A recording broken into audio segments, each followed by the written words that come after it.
നമസ്കാരം.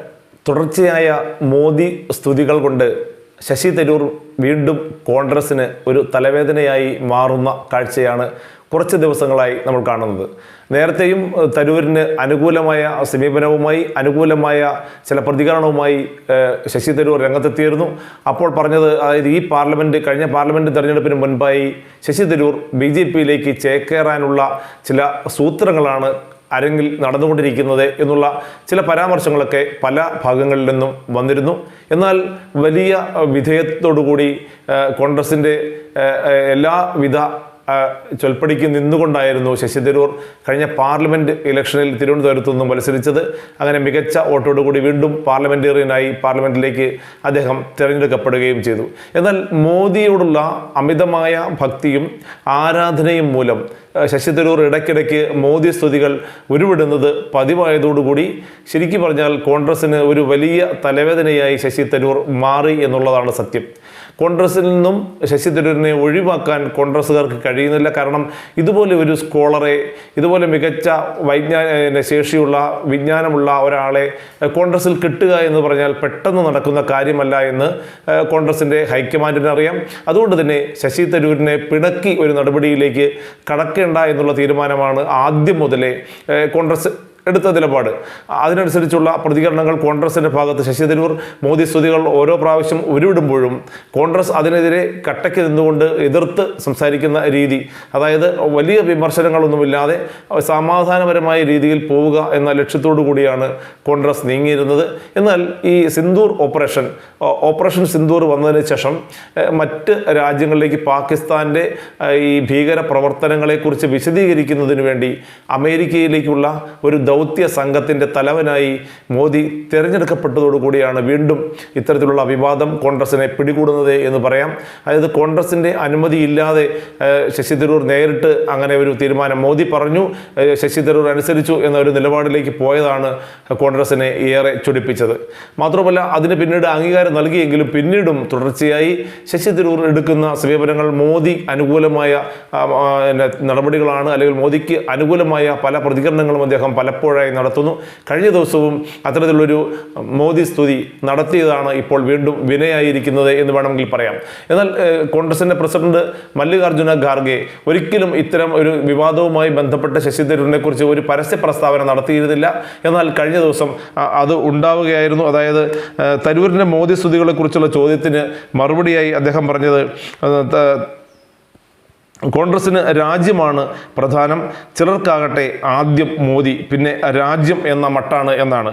തൊട്ടടുത്ത ഒരു ചോദ്യം കൂടി ഈ ലേഖകൻ, അതായത് പത്രപ്രവർത്തകർ ചോദിച്ചു, തരൂരിനെതിരെ നടപടിയെടുക്കാൻ താങ്കൾക്ക് ഭയമുണ്ടോ, അല്ലെങ്കിൽ കോൺഗ്രസിന് ഭയമുണ്ടോ എന്നായിരുന്നു ആ ചോദ്യം. കോൺഗ്രസ് എന്തിന് ഭയക്കണം എന്നായിരുന്നു മറുപടി. അഭിപ്രായ സ്വാതന്ത്ര്യം നിയന്ത്രിക്കാൻ പാർട്ടി ഉദ്ദേശിക്കുന്നില്ല, രാജ്യത്തെ രക്ഷിക്കുന്ന കാര്യത്തിലാണ് കോൺഗ്രസിൻ്റെ ആലോചന എന്നാണ് മല്ലികാർജുന ഖാർഗെ പറഞ്ഞത്. അതായത് ശശി തരൂരിനെ പിണക്കുക എന്നത് കോൺഗ്രസിനെ സംബന്ധിച്ചിടത്തോളം അസാധ്യമായ ഒരു കാര്യമാണ്, അല്ലെങ്കിൽ അത് താല്പര്യമില്ലാത്ത ഒരു കാര്യമാണ് എന്ന് ഒരിക്കൽ കൂടി കോൺഗ്രസ് വ്യക്തമാക്കിയിരിക്കുകയാണ്. പക്ഷേ പാർട്ടിയുടെ ജനറൽ സെക്രട്ടറി ഇതിനെക്കുറിച്ച്, അതായത് AICC general secretary KC Venugopal Shashi തരൂരിനെതിരെ പരസ്യമായി രംഗത്ത് വരികയുണ്ടായി. ഇത്തരത്തിലുള്ള നടപടി ഒരിക്കലും അംഗീകരിക്കാൻ കഴിയില്ല, ഇത് കോൺഗ്രസിന് ക്ഷീണമുണ്ടാക്കുന്ന ചില പരാമർശങ്ങളാണ്. മോദി സ്തുതി നല്ലതാണ്, പക്ഷേ എപ്പോഴും ഇങ്ങനെ മോദി സ്തുതി പറയുന്നത് പാടുന്നത് അത്ര നല്ലതല്ല എന്ന ശക്തമായ പ്രതികരണവുമായി KC വേണുഗോപാൽ രംഗത്തെത്തി. അതിന് മറുപടിയായി ശശി തരൂർ പറഞ്ഞത്, പറക്കാൻ ആരുടെയും അനുമതി ആവശ്യമില്ല എന്നുള്ളതാണ്. പറക്കാൻ അനുമതി ചോദിക്കേണ്ട കാര്യമില്ല, ചിറകുകൾ നിങ്ങളുടേതാണ്, ആകാശം ആരുടെയും സ്വന്തമല്ല എന്നാണ് X പോസ്റ്റിൽ അദ്ദേഹം കുറിച്ചിട്ടത്. ഇത് സിന്ദൂർ ഓപ്പറേഷനുമായി ബന്ധപ്പെട്ട് ഉണ്ടായ പരാമർശങ്ങൾക്ക് ബാക്കി പത്രം എന്ന് തന്നെ വേണമെങ്കിൽ പറയേണ്ടി വരും. ശശി തരൂർ എന്തുകൊണ്ടാണ് ഇത്തരത്തിൽ ഇടയ്ക്കിടയ്ക്ക് മോദി സ്തുതികൾ നടത്തുന്നത്, കോൺഗ്രസ് എന്തുകൊണ്ടാണ് ശശി തരൂരിനെ വച്ചുകൊണ്ടിരിക്കുന്നത് എന്നുള്ള ചോദ്യങ്ങൾക്കാണ് ഇവിടെ പ്രസക്തിയുള്ളത്. ശശി ശശി തരൂർ ഉദ്ദേശിക്കുന്നത് കോൺഗ്രസിൽ നിന്നും ഇറങ്ങിപ്പോകുന്ന ഒരു പ്രശ്നമേ ഇല്ല എന്നുള്ളത് തന്നെയാണ്. നിരന്തരമായി ഇത്തരം മോദി സ്ഥിതികൾ ഉണ്ടാക്കുമ്പോൾ കോൺഗ്രസ് തന്നെ പുറത്താക്കട്ടെ, അങ്ങനെ കോൺഗ്രസിൽ നിന്നും ഒരു ബലിയാടായി പുറത്തിറങ്ങുക, രക്തസാക്ഷിയായി പുറത്തിറങ്ങുക, അപ്പോൾ കിട്ടുന്ന ഒരു സ്വീകാര്യത കൂടി തൻ്റെ ഭാഗത്തേക്ക് വരട്ടെ എന്നുള്ളതാണ് ശശി തരൂരിൻ്റെ നിലപാട് എന്ന് വേണമെങ്കിൽ പറയാം. അതുകൊണ്ട് തന്നെ കോൺഗ്രസിനെ ഇടയ്ക്കിടയ്ക്ക് പ്രകോപിപ്പിക്കുന്ന രീതിയിൽ ശശി തരൂർ മോദി സ്തുതികൾ പറഞ്ഞുകൊണ്ടേയിരിക്കുന്നു. എന്നാൽ കോൺഗ്രസിൻ്റെ ഭാഗത്ത് നിന്ന് ചിന്തിക്കുമ്പോൾ ഇത്രയും വലിയ ഒരു സ്കോളറെ, ഇത്രയും അംഗീകാരമുള്ള ലോക പൗരൻ, എല്ലാവരും അംഗീകരിച്ച, ലോകമൊന്നാകെ അംഗീകരിച്ച ഒരു പൗരനെ പുറത്താക്കി നാണം കെടേണ്ട കാര്യമില്ല എന്ന് കോൺഗ്രസും ചിന്തിക്കുന്നു. അതുകൊണ്ട് തന്നെ ഈ രണ്ട് വിലപേശലുകളും ഒരുമിച്ച് കൊണ്ടുപോകുന്നു എന്നുള്ളതാണ് സത്യം. അതായത് കോൺഗ്രസ് ഒരിക്കലും അടുത്ത കാലത്തൊന്നും ഇത്തരം സ്തുതികൾ കൊണ്ടൊന്നും കോൺഗ്രസ് ശശി തരൂരിനെ പുറത്താക്കാൻ ഉദ്ദേശിക്കുന്നില്ല എന്ന വ്യക്തമായ ഒരു കാര്യമാണ് കഴിഞ്ഞ ദിവസം മല്ലികാർജ്ജുന ഖാർഗെയുടെ വായിൽ നിന്നുണ്ടായത്.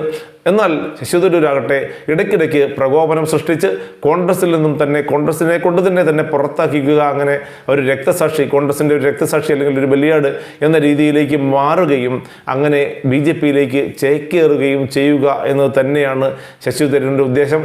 അതായത് ശശി തരൂരിന് BJP-യിൽ നിന്നാൽ കിട്ടാവുന്ന ഒരു വലിയ സ്വീകാര്യത, വലിയ നേട്ടങ്ങളൊക്കെ അദ്ദേഹത്തിൻ്റെ മനസ്സിലുണ്ട്. പക്ഷേ പെട്ടെന്ന് അങ്ങനെ പറിച്ചെറിഞ്ഞ് പോകാൻ കഴിയുന്ന ഒരു ബന്ധമല്ല കോൺഗ്രസുമായിട്ട് ഉള്ളത്. അങ്ങനെ പോയാൽ തന്നെ തൻ്റെ ഇമേജിന് അത് വലിയ തോതിൽ കളങ്കമുണ്ടാക്കും, കോട്ടമുണ്ടാക്കും എന്നുള്ള ചില വ്യക്തമായ സൂചനകൾ അല്ലെങ്കിൽ വ്യക്തമായ ഒരു തോന്നൽ ശശി തരൂരിനുണ്ട്. അതുകൊണ്ട് തന്നെ എങ്ങനെയെങ്കിലും കോൺഗ്രസിനെ കൊണ്ട് തന്നെ പുറത്താക്കുകയും അങ്ങനെ BJP-യിലേക്ക് ചേക്കേറുകയും ചെയ്യുക എന്നത് തന്നെയാണ് ശശി തരൂരിൻ്റെ മനസ്സിലിരിപ്പ്.